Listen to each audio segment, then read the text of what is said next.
নমস্কার, Supriti's lifestyle and কবিতা চ্যানেলের সবাইকে অনেক অনেক স্বাগত। আশা করি সবাই খুব ভালো আছেন। আজ আবার চলে এলাম কবিতা আবৃত্তিতে।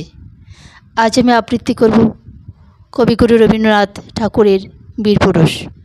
মনে করো যেন বিদেশ ঘুরে মাকে নিয়ে যাচ্ছি অনেক দূরে, তুমি যাচ্ছ পালকিতে মা চড়ে, দরজা দুটো একটুকু ফাঁক করে। আমি যাচ্ছি রাঙা ঘরের পরে, টগবো গিয়ে তোমার পাশে পাশে।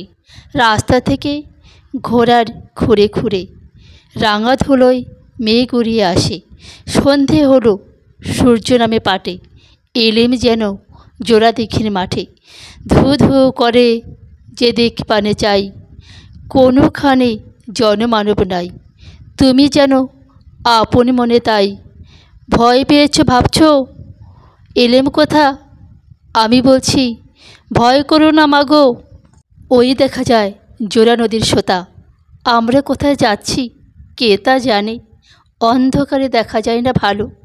তুমি যেন বললে আমায় ডেকে, দিঘির ধারে ওই যে কিসের আলো। এমন সময় হা রে রে রে রে, ওই যে কারা আসতেছে ডাক ছেড়ে।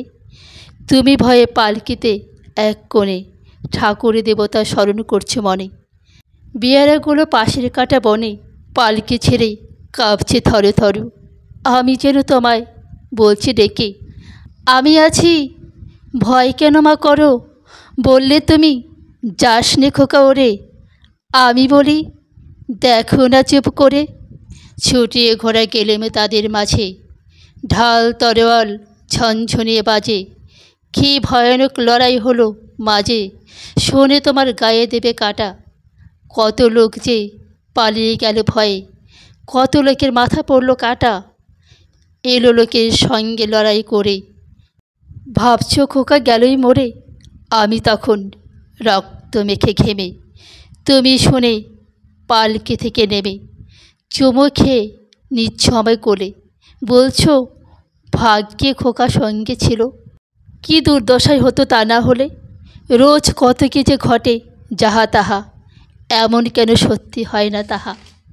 ঠিক যেন এক গল্প হতো তবে, শুনতো যারা অবাক হতো সবে।